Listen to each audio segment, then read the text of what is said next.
Hi, everyone. Henry DeVries from Agency Rainmaker TV, the TV show where we help advertising, marketing, digital marketing agency owners make it rain. We're talking about right fit prospects.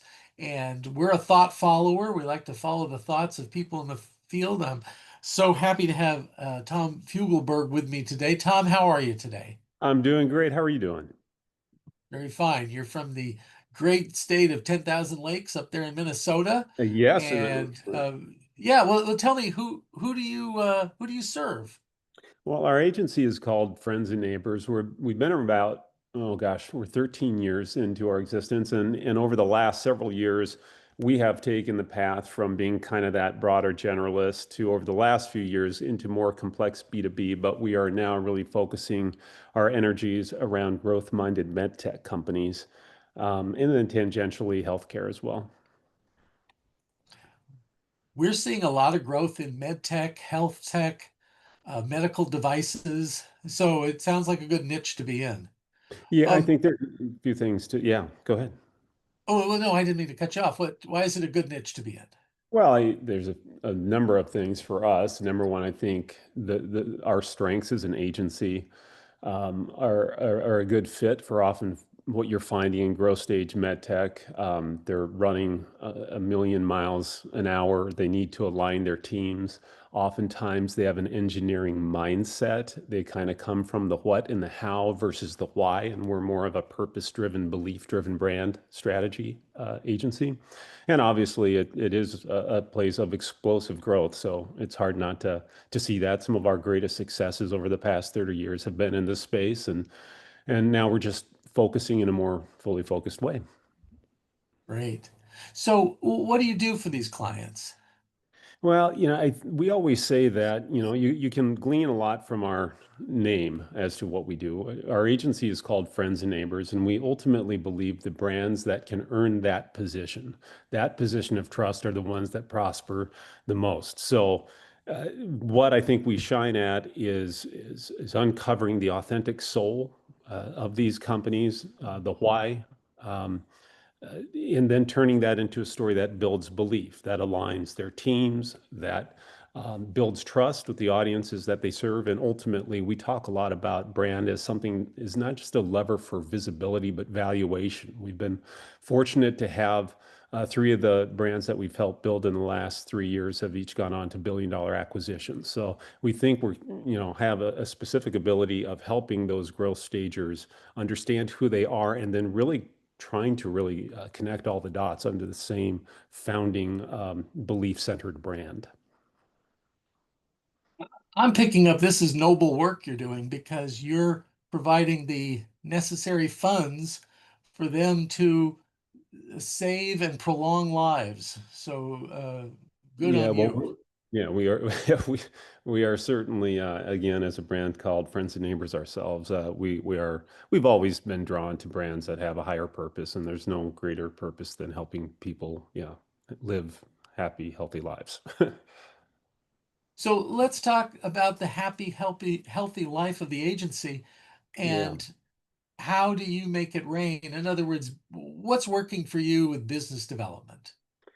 It's a great question. I would say that for us, if the first conversation is a call with an RFP going out to 10 different agencies, it's probably not the best fit for us.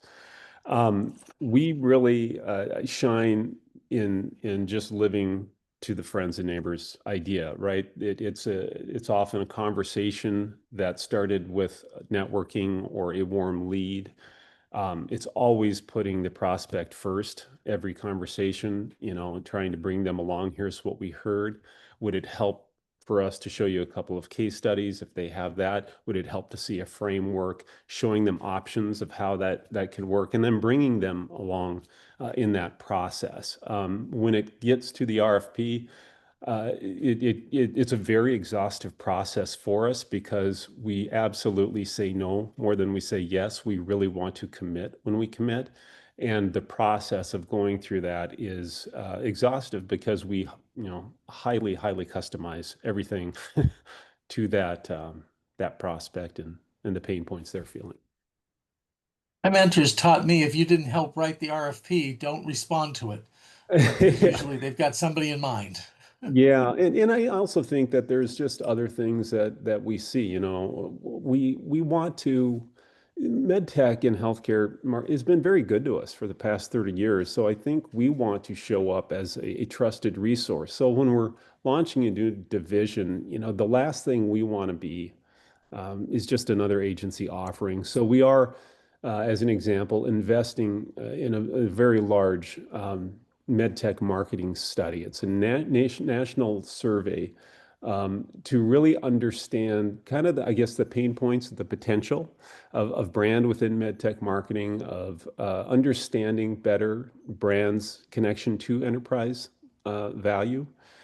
So that's a process, but something that we think at the end of the day will be made free for all boats to rise. I just launched a video series today, my first thing called Second Opinion. And so we're investing in those ways too. Okay. Hey, Tom, when that research study comes out, if you care to share it, I would care to promote it. So Well, always thank looking for good research. that means a ton to us. Thank you. You're welcome. Okay. Well, is there anything else you wanted to cover before we bid adieu? No, I would say that, the high hard ones for us are just focusing. When we focus, we can fully commit. We can focus our team and our energy. And for us, at the end of the day, we're just trying to live our brand, friends and neighbors, and that's really the lens through which we look at business development.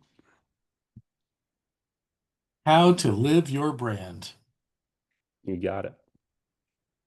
Um, what about the uncertainty in the market this year? Have you sensed that in your area?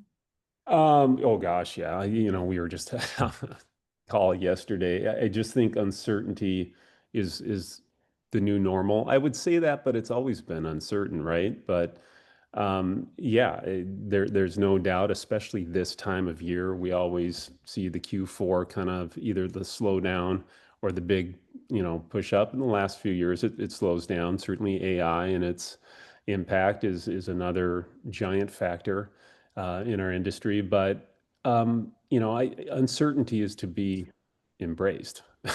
I mean that you just have to get more creative, and you always have to, just look at what you have in front of you. What are the relationships that you have where you can grow them organically?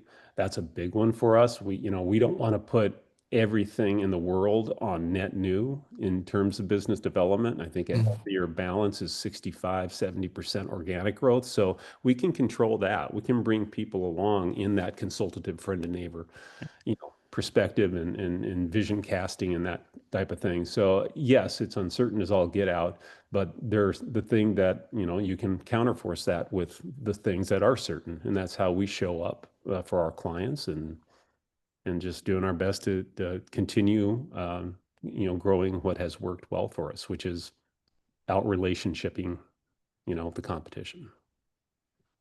Out relationshipping the competition. I love it. Yeah. I tell people, I said, that's the secret. It's not how you woo strangers on the internet. It's No. about the relationships that you build and nurture. Amen. Amen. Okay. Thank you, Tom, so much. And to everyone, until next time, make it rain. Thank you.